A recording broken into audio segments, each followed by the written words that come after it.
Risk అనేది market ఒడిదుడుకులకు లోబడి ఉంటుంది. ఇన్వెస్ట్ చేసే ముందు అందుకు సంబంధించిన వివరాలను క్షుణ్ణంగా తెలుసుకున్నాకే పెట్టుబడులు పెట్టండి. ఈ కార్యక్రమం నిపుణులు, అనుభవజ్ఞుల సూచనలు, సలహాల మేరకు మాత్రమే నడుస్తుంది. మీ పెట్టుబడులకు ఏబిఎన్ ఆంధ్రజ్యోతి ఎటువంటి బాధ్యత వహించదు.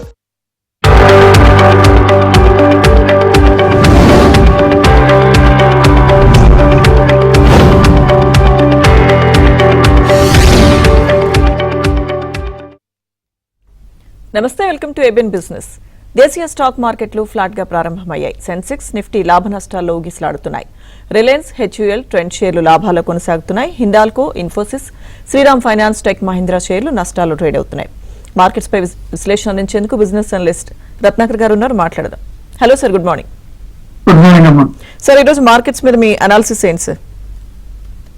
అంటే ఆఫ్టర్ లాంగ్ లాసెస్ మీరు చూసుంటే లాస్ట్ 2-3 days కూడా yesterday US Iran the de-escalation జరుగుతుంది అని వార్తలతో డాలర్, అదే క్రూడ్ ఆయిల్ $98 నుంచి $92 రావటం మన ఇండియన్ మార్కెట్ పాజిటివ్ అయిందండి. బట్ ఒక నెగిటివ్ ఏంటంటే యుఎస్ మార్కెట్ లో ఏ టెక్ స్టాక్స్ అన్ని కింద పట్ట మొదలు పెట్టాయి. ఎందుకంటే they are saying is it too fad or too early to assess అని చెప్పి నిన్న లార్జ్ స్టాక్స్ పడ్డాయి. అది ఒక కాస్ట్ ఉంది. But overall currently the market for this week is looking good అండి. Okay sir. సార్, ఇక్కడ హెచ్డిఎఫ్సి బ్యాంక్ 835 దగ్గర హోల్డ్ చేస్తున్నారట. సెల్ చేయాలా లేకపోతే యావరేజ్ చేయాలని చెప్పి అడుగుతున్నారు సార్. సార్, ఇప్పుడు యావరేజ్ చేసుకోండి. HDFC bank one of the largest bank. అయితే రీసెంట్ గా వచ్చిన లూపోల్ విషయం, వాళ్ళ దాంట్లో ఏవో ఇంటర్నల్ ప్రాబ్లమ్స్ ఉన్నాయని వాళ్ళ చైర్మన్ చెప్పి రిటైర్ అవటం అనేది it has affected almost 30% down అండి. It will come back very strongly, but temporarily they are going through the turmoil, and once they are out they will go to 1,000 plus. Endukante most of the analysts are preferring ICICI and SBI today compared to HDFC, but I personally see next 1 year lo HDFC will overrule again back into the ecosystem. Census growth lo HDFC plays a bigger role andi. Okay sir, caller ఉన్నారు sir, Guntur నుంచి Venkateswarlu garu. Hello అండి. నమస్తే sir. 2 stock అండి, Idea, NMDC ఏ రేట్లో కొనుక్కోవచ్చు? ఒకసారి repeat చేస్తారా? ఓకేనా sir? Idea 4, NMDC right sir. అంటారు సార్, ఐడియా ఇప్పుడు వద్దు సార్. అసలు Vodafone Idea they are losing the market share. ARPU కూడా గ్రో చేయలేకపోతున్నారు. కంపెనీ ప్రాఫిట్ లో కూడా రాలేకపోతుంది. వాళ్ళు ఏం పాజిటివ్ అట్మాస్ఫియర్ ఇవ్వలేదు. వాళ్ళ షేర్ మేజర్ గా ఎయిర్టెల్ తీసుకుంటుందండి. Jio is also doing well, but జియోతో కంపేర్ చేస్తే ఎయిర్టెల్ చాలా మంది నో ఎయిర్ జియో నుంచి Airtel. I think today Airtel is going to rule the roost. మీరు ఐడియా కంటే ఎయిర్టెల్ కొనుక్కుంటే you will see decent growth of 10 to 15% in 1 year sir. అలానే ఎన్ఎండిసి ఇప్పుడు న్యాచురల్ మినరల్స్ మీద ఫోకస్ అయితే ఉంది, కానీ గవర్నమెంట్ స్పెండ్ దాని మీద తక్కువ ఉంది. మీరు 5 years లాంగ్ టర్మ్ చూస్తే రేర్ ఎర్త్ మెటల్స్ లో ఎన్ఎండిసి కనుక ఏదైనా ఐడెంటిఫై చేయగలిగితే stock price will do well అండి. Otherwise it is a stable stock. Metals is not doing extremely well in terms of price point as on today. Okay sir, next caller ఉన్నారు, Subbarao garu. Hello అండి. Subbarao garu, good morning. నమస్కారం sir. నమస్తే madam. నమస్తే రత్నాకర్ గారు. నమస్కారం sir. Sir, warrior energy, అలాగే Infosys, TCS, ఈ మూడిట్లో ఏది ప్రిఫర్ చేయమంటారు? సార్, వారి ఎనర్జీ కాదు కదా, వారి ఎనర్జీ ఇప్పుడు మంచి పొజిషన్ లో ఉందండి. ఓవరాల్ గా ఎనర్జీ సెక్టర్ లో they are going to do well. ఎందుకంటే వాళ్ళు బెస్ట్ మీద కూడా ఫోకస్ చేస్తున్నారు. బెస్ట్ అంటే energy conservation, solar energy. Actually ఇండియాకి లార్జ్ లీడ్ ఉందండి. ఇప్పుడు ఈ మన బుల్లెట్ ట్రైన్స్ రావటం, స్పీడ్ ట్రైన్స్ రావటం, కన్సంప్షన్ ఆఫ్ ఎలక్ట్రిక్ మోటార్స్ పెరగటం, ఇవన్నీ కూడా there is a need for electricity. వారి energy is making the lead. And రెండోది, రీసెంట్ గా 8 కంపెనీస్ వచ్చాయండి స్టాక్ మార్కెట్ లో ఇన్ టర్మ్స్ ఆఫ్ లిస్టింగ్. ఇప్పుడు ఏదో సిఎంఆర్ గ్రీన్ అని కూడా వచ్చింది. All the analyst said this is a good opportunity to buy currently.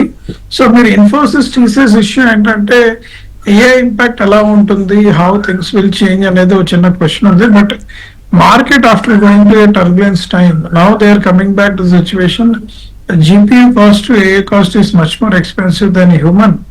దాన్ని ఎక్కడ ఎంత మటుకు యూజ్ చేయాలో లిమిటెడ్ సోర్సెస్ లో యూజ్ చేద్దాం, still will use man power అనే స్టేటస్ చాలా మంది రివ్యూ ఇస్తున్నారండి. మీరు టీసీఎస్ చంద్రశేఖర్ గారు కానీ ఇంతకు ముందు ఆంట్రోపిక్ సిఇఓ కానీ వీళ్ళందరూ చెప్తున్నారు, they are only facilitating for productivity improvement and a adoption, but overall man power change అవుతుంది. But TCS Infosys current quarter అవుతుంది సార్, నెక్స్ట్ క్వార్టర్ చూద్దాం.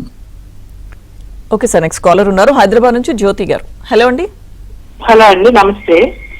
నమస్తే జ్యోతి గారు, చెప్పండి. ఈ2ఈ నెట్వర్క్ కొనొచ్చండి ఇప్పుడు ఈ రేట్ లో. అలాగే హెరిటేజ్ నేను 393 లో కొన్నాను, దాన్ని ఏం చేయాలి? Okay okay ma'am, first heritage వస్తున్న తర్వాత ఈటీఐ నెట్వర్క్ వస్తాను. ఈటీఐ నెట్వర్క్ కరెంట్ స్టేజ్ లో హోల్డ్ చేయమని కొనకండి. మీరు దాంతో కంపేర్ చేస్తే టెక్ మహీంద్రా కానీ బిర్లా సాఫ్ట్ కానీ బాగుంటాయి. Both they can do better work for you. Heritage వచ్చేసి కరెంట్ గా వాళ్ళ గ్రోత్ కొద్దిగా స్టాల్ అయిందండి. Competition has grown up. Country Delight, Sid's Farms, cream line dairy, Akshaya Kalpa వీళ్ళందరూ రావటం వలన వాళ్ళ ఓవరాల్ మార్కెట్ షేర్ కొద్దిగా ఎఫెక్ట్ అవుతుంది. ఈ మధ్యకాలంలో వాళ్ళు కొత్త ప్రొడక్ట్స్ కూడా ఏం పెద్ద మేజర్ గా ఇంట్రడ్యూస్ చేయలేదు. And it is very very stable in the market. అందుకని market is not doing extremely well for Heritage. మీరు హెరిటేజ్ కంటే ఇటు క్రీమ్ లైన్ డైరీ వైపు వెళ్తే you will see or Dodla dairy, both will do well అండి మీకు compare to Heritage as on today. Okay sir, next caller ఉన్నారు రాజశేఖర్ గారు. హలో అండి. గుడ్ మార్నింగ్ మేడం, రత్న గారు గుడ్ మార్నింగ్ మేడం. చెప్పండి sir. Three stock sir. NMDC 95 లో ఉన్నాయి సార్. నాల్కో 387 లో ఉన్నాయి. స్టేట్ బ్యాంక్ ఆఫ్ ఇండియా 1175 లో ఉన్నాయి సార్. మూడు ఉంచుకోదగ్గ స్టాక్స్ సార్ యాక్చువల్ గా.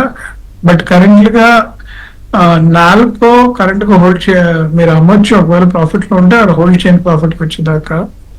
NMDC is a long term bet. It is really going to do well. ఎందుకంటే we're seeing rare earth metals లో వాళ్ళైనా ఎక్స్ప్లోరేషన్ చేస్తే the stock price will go very heavily. State Bank of India is highly recommended by most of the analyst. Year SBI మీద దే ఆర్ expecting around 20% up slide అది overall గా price point. మీరు hold చేయండి, don't sell SBI as of now. నాలుగో ఒకటి మీరు అమ్మొచ్చు and look for other alternatives. Okay sir, next caller ఉన్నారు శ్రీధర్ గారు. హలో అండి. నమస్తే madam, please Sridhar Kurnool madam. HLE Glascoat కూపిడ్ limited present rate entry level తీసుకోవచ్చా madam? Okay sir, current level తీసుకోవచ్చు. It's a good opportunity. HLE Glascoat ఇది తీసుకోండి sir, ఎందుకంటే ఈ పర్టికులర్ ఏరియాలో గ్రోత్ చాలా బాగుంది. Still long way to go. ఒకే ఒక concern many of the people raised is ఈ AI వచ్చిన తర్వాత జాబ్ లాసెస్ ఏవైతే ఉంటున్నాయో చాలా బిల్డింగ్స్ ఎంటీ ఉండే అవకాశం ఉంది. New commercial building, I not telling about the old commercial building. New commercial building equip చేయడం కొద్దిగా టైం పడుతుందండి. Maybe consumption will come down అండి, but overall it is seeing very positive ఉంది as of now. Okay sir, next caller ఉన్నారు Harinath garu. Hello అండి. Hello madam, నమస్కారం sir. Sir MRPL తర్వాత Lenskart. Okay sir, Lenskart one of the key thing is there expansion అండి. మీరు చూస్తుంటే వాళ్ళు constant గా ఎక్స్పాన్షన్ లో ఉన్నారు. They also move outside India, very very positive. They move in to other APAC countries and Dubai. ఈ expansion జరుగుతున్నంత కాలం మీరు ఇటు జొమాటో, జెప్టో, లెన్స్ కార్ట్, స్విగ్గీ ఇవన్నీ కూడా కాన్స్టెంట్ ఎక్స్పాన్షన్ ఆఫ్ స్టోర్స్ జరుగుతున్నాయి. టర్న్ ఓవర్ ఇంప్రూవ్ అవుతుంది. ఎబిటా పాజిటివ్ టర్న్ అవుతూ ఉంటే they are going to do well. మీరు కొనుక్కోవచ్చు sir, definitely it's a good stock. MRPL is also a good stock to buy, good opportunity to enter right now. Okay sir, next caller ఉన్నారు గుడివాడ నుంచి చైతన్య గారు. Hello అండి. నమస్తే madam. Sir Ratnakar గారు నమస్తే sir. నమస్కారం సార్. రెండు స్టాక్స్ సార్, రెండు మైక్రో క్యాప్. ఒకటేమో ఫార్మా సిస్కెమ్ ఇండియా, SYSCHEM సిస్కెమ్ ఇండియా. అది మేజర్ గా యాంటీబయాటిక్స్ ప్రొడక్షన్ ఉంది. ప్రమోటర్ వారెంట్ కన్వర్షన్ అంతా బాగుంది, రెవెన్యూస్ అంతా పెరుగుతున్నాయి. జస్ట్ మార్జిన్స్ దగ్గర ఇష్యూ ఉన్నట్టుంది, అదొక స్టాక్. రెండోది కాస్టింగ్స్ లో సిస్టమేటిక్ సింప్లెక్స్ కాస్టింగ్స్ అని, అది కూడా మైక్రో క్యాప్. అది మొత్తం బాగానే ఉంది సార్, అది తగ్గితే తీసుకోవచ్చు. ఈ రెండింటి గురించి చెప్పండి సార్. ఓకే, కాస్టింగ్ సైడ్ డిమాండ్ బాగా పెరుగుతుందండి coming 2 years. Fabrication casting side we are expecting lot more. ఎందుకంటే ఈ రోబోటిక్స్, ఆర్టిఫిషియల్ ఇంటెలిజెన్స్ పెట్టడం వలన ఫిజికల్ ఏఐ అనే కొత్త కాన్సెప్ట్ లో ఈ పర్టికులర్ ఏరియా గ్రోత్ ఉంది. మీరు ఈ ప్రైస్ లో కూడా సింప్లెక్స్ తీసుకోవచ్చు అండి, ఇబ్బంది లేదు. ఫస్ట్ స్టాక్ చెప్పారు కదా, first stock is also good stock to buy అంటే ఇబ్బంది ఏం లేదు. For a time being it will be little bit slow. And pharma stocks are defensive stocks, అంటే అవి టూ మచ్ గ్రోత్ లేవు, టూ లాసెస్ లేవు. It is differenting between certain range bound area, ఎందుకంటే అది evergreen stock, continuous growth ఉంది, opportunities are growing. But biggest concern raised by many analyst is no new medicine has been developed recent while. మీరు ఎక్కడ చూసుంటారు new medicine develop చేసాము టక్కి మనం grow అవటానికి. ఒకటి మధ్య వచ్చింది ఏంటంటే మన లావు తగ్గించే మందు ఒకటి, ప్రైజెస్ తగ్గుతున్నాయి, పేటెంట్ అవుట్ అయ్యి ఇండియాలో కొన్ని పర్టికులర్ కంపెనీస్ కి హ్యూజ్ అడ్వాంటేజ్ ఉందన్నారు. ఆ స్టాక్స్ ఈ మధ్య కాలంలో బాగా గ్రో అయ్యాయి. నరసింహ గారు హలో అండి. నమస్తే సార్. నమస్కారం. సార్ నమస్తే సార్, నేను కడప నుంచి మాట్లాడుతున్నా సార్. నరసింహ నా పేరు. సార్ చెప్పండి. నరసింహ గారు సార్ ఏమంటే ఇప్పుడు భారత్ స్కూల్ ఉంది కదా సార్, భారత్ స్కూల్ నా దగ్గర 1500 ఉన్నాయి సార్. 42తో తీశాను. అది ఏమైనా ఫ్యూచర్ లో ఏమైనా వస్తుందా లేదా? తర్వాత గోల్డ్ పీస్, ఇప్పుడు గోల్డ్ పీస్ ఉంది కదా సార్, 124 తీసుకున్నాను సార్. అది 1500 ఉన్నాయి. అది ఎట్లా ఉంటుంది సార్? సార్ రెండు కూడా గుడ్ స్టాక్స్ అండి. It is not a bad stocks at all. Current market turmoil కొద్దిగా వాటిని ఇబ్బంది పెట్టింది. బట్ ఐ హోప్, మా అనలిస్ట్ అందరూ హోప్ ఏంటంటే ఈ క్వార్టర్ తర్వాత, అంటే జూన్ తర్వాత జూలైలో Q1 రిజల్ట్స్ వస్తాయి. ఫస్ట్ క్వార్టర్ వాళ్ళు ఇచ్చే మేనేజ్మెంట్ కామెంటరీ కనుక పాజిటివ్ ఉంటే the stocks will start rising and very positively. We have to see, ఒక పక్క మోడీ గారు జీడిపి కానీ ఓవరాల్ గ్రోత్ కానీ పాజిటివ్ గా రిఫ్లెక్ట్ చేశారు. But on ground people are feeling it is not there currently, but government data is looking very positive. Q1 తర్వాత I am hoping the stocks will come back very aggressive అండి. Okay sir, next caller ఉన్నారు కృష్ణారెడ్డి గారు. Hello అండి. Sir, present rate లో Newland laboratories, force motor, ఈ రెండులో ఏ ఒక్కటే కొనుక్కోవాలి సార్? మీరు అడిగితే న్యూలాండ్ ల్యాబొరేటరీకి ఎక్కువ వెయిట్ వస్తానండి. ఫోర్స్ మోటార్ రీసెంట్ గా ఒక కొత్త వెహికల్ లాంచ్ చేశారు, but response has not been great అండి ఓవరాల్ గా. అంతకుముందు ఉర్బానియర్ రేస్ వచ్చినప్పుడు ఇట్ హాస్ డన్ వెల్. మీరు చూసుకుంటారు రోడ్ల మీద కూడా that sale has went for Force motor, it has growth. Currently it is on hold అండి. న్యూలాండ్ ల్యాబ్ మాత్రం there is a great opportunity. It is a constantly winner. Current market turmoil లో కొద్దిగా పడింది కానీ it will come back very aggressive అండి. You can take that stock actually. Okay sir, next caller ఉన్నారు విజయవాడ నుంచి దుర్గా గారు. హలో అండి. హలో నమస్తే అండి. నమస్తే అండి, మాట్లాడండి దుర్గా గారు. అది నమస్తే సార్. అది సెయిల్ 100 రూపాయల్లో ఒక 500 షేర్లు ఉన్నాయండి. బిర్లా సాఫ్ట్ కూడా 315లో ఉన్నాయండి ఒక 100 షేర్లు. అవి రెండు ఎలా ఉన్నాయో చెప్తారా? సెయిల్ కొద్దిగా ఇబ్బందిగానే ఉందండి. Steel stocks last 2 years back చాలా బాగా నచ్చాయి, ఎందుకంటే స్టీల్ ప్రైజెస్ గ్రో అయిన తర్వాత. But last 1.5-2 years steel prices చాలా స్టేబుల్ గా ఉన్నాయి. And demand has not grown అండి. Worldwide demand has remain the same. అందుకని SAIL has not seen very optimistic outcome in last few years. Birlasoft కూడా good stock అండి. It is expected to grow well.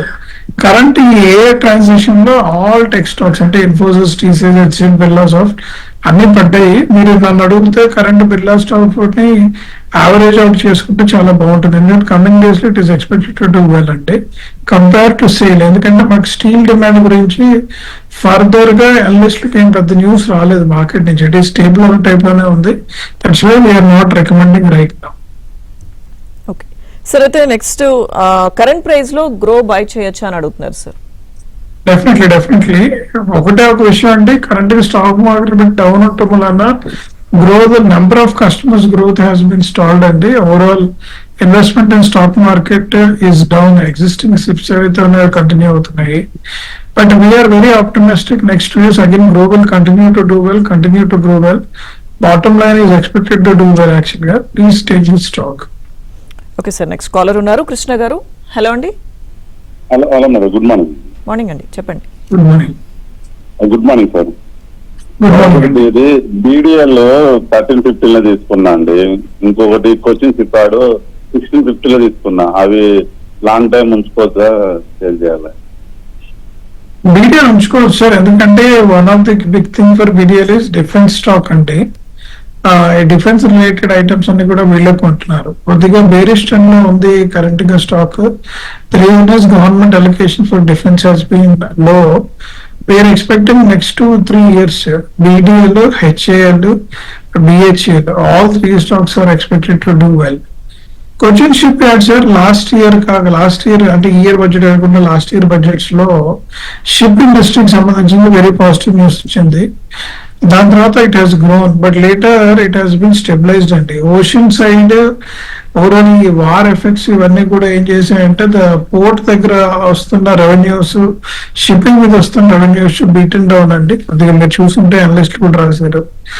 అది revive అవడానికి ఇంకా 6 నెలలు పడుతుంది అంటున్నారు. Maybe after 6 months you want to buy back some of the Cochin Shipyard stocks, it will do well. Current war situation is very, very negative for this industry skills. Okay sir, next caller ఉన్నారు నరేంద్ర గారు. Hello అండి. Hello Narendra గారు మాట్లాడండి. నమస్కారం sir. నమస్కారం అండి. Sir నా దగ్గర గోల్డ్ కు సిల్వర్ కి సంబంధించిన ETFs ఉన్నాయండి. ఓకే, హలో, చెప్పండి సార్, చెప్పండి. ETFs ఉన్నాయండి, దాన్ని ఎలా ఉండాలా తీసేయాలండి? సార్ గోల్డ్ మధ్యలో బాగా గ్రో అయింది, మీకు తెలుసు నాకు తెలుసు. ఇట్ హాస్ డన్ వెల్ అనేది. బట్ కరెంట్ గా ఏంటంటే స్టెబిలైజ్ అయింది. మధ్యలో డన్ వెల్ అయినప్పుడు నేను లాస్ట్ టైం ఒక కామెంట్ కూడా చెప్పాను. ట్రంప్ గారు US షట్ డౌన్ అయినప్పుడు గోల్డ్ ప్రైజెస్ సెర్చ్ చేయాలని కావాలని సెర్చ్ చేశారు. సెకండ్, US ఇరాన్ వార్ అయినప్పుడు there is lot of sale done by Saudi.